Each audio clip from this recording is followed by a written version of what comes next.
Welcome to Secrets from the Chopping Block. Anything to do with culinary. Knives, knives, knives.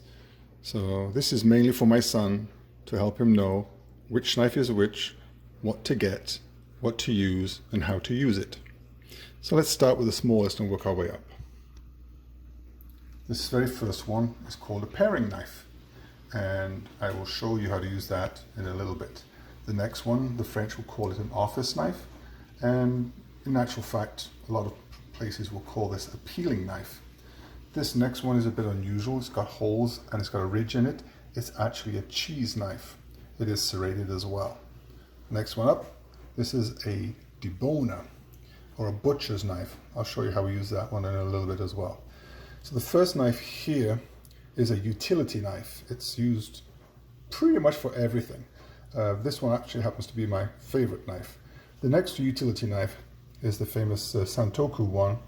This one is, as you can see, it's got little dimples on it as well. Now the dimples do become important because what the dimples do, they prevent things from sticking to the blade. As you can see, this one is Henkel's. The other utility one here is being used so much over the years. It's actually a Wusthof, it's a Trident. As we move up, you've got to have a bread knife. This is, for all intents and purposes, it's a standard bread knife. It has deep serrations and is pretty sharp. Next one, as you can see, this is a Henkel's, and it's actually they call it a slicer, and a slicer is basically the length of the blade. So you may actually want to call it a carving knife. And then the next one up here, you can see this is actually the classic chef's knife. This is my oldest knife. I've had it since 1974. I bought it in London, and you can see the blade's been worn down after years and years of work, and it's actually a Victorinox. The next one here, unfortunately the handle is broken, but it's also a Trident knife. It's a Wusthof. The handle's broken, but this one, the blade is very flexible, it's very thin, and it's a very sharp knife. It's actually used for one thing, and that is slicing smoked salmon. The last knife here is a carving knife as well. Has very small serrations on it. It's a Victorinox, and this is when you have to slice prime rib or something like that on a buffet. And of course at the top we have a steel, and this is a very fine steel. I have another steel which I use a lot, which is fairly coarse, very important in keeping the edge on a blade. And that is a run of the knives, and I'm going to go through how to use each one next. All right, now we're going to look and review some of these knives. The first one I want to talk about is this one. This is the paring knife, and quite often you get these two together. And when you get these together in a set, one of them is actually a peeling knife. This is the peeling knife. It has a flat bottom here, so it's designed to come down and hit the cutting board. This knife, even though it's kind of lost its curve, you can see here it will never touch the cutting board. That's because it never should.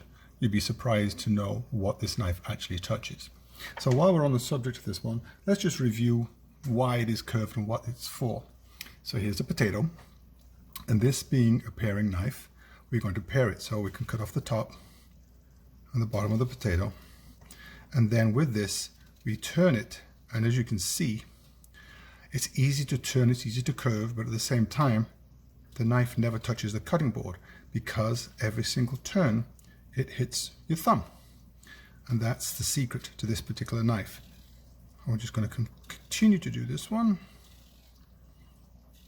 This was something I had to do in culinary schools and classes for a long time, simply because every chef in every kitchen wanted chateau potatoes, which is a barrel-sided potato.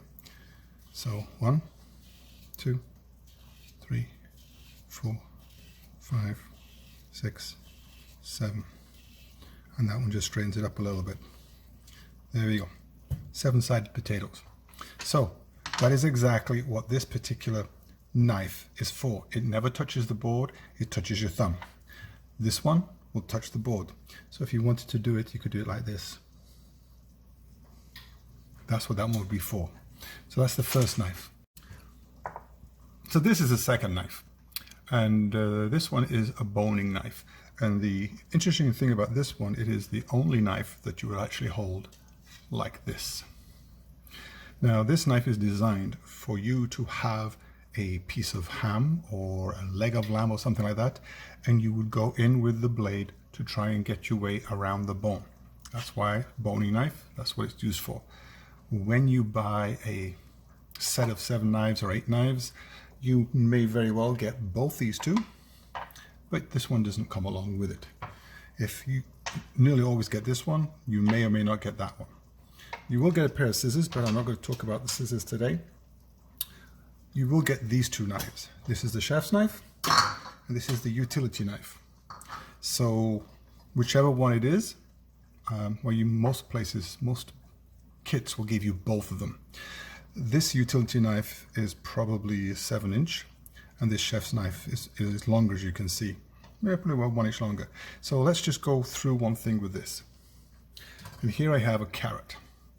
Now, the reason I'm bringing this out right now is because I want to show you a technique about cutting, which is going to be very important. So first of all, you need to realize something about this knife. It has a very sharp blade, and if I were to take my hand and take the blade and press down like that on my hand, you can see the line it marked, didn't cut.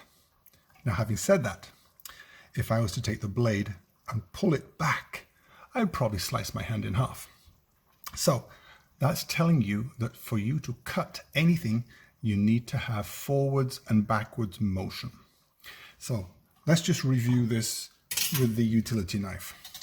The forward and backward motion, if we take the knife like this, and then we put the tip of the knife on the cutting board. So whichever knife you're using, put the tip of the knife on the cutting board. That's giving you control.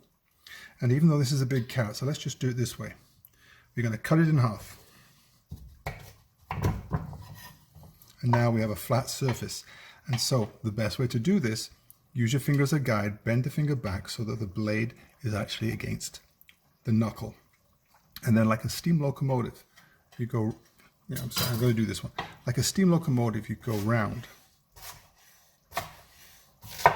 So what you're doing is you're cutting it, but you're doing it in such a way that there's no effort. You're not pushing down.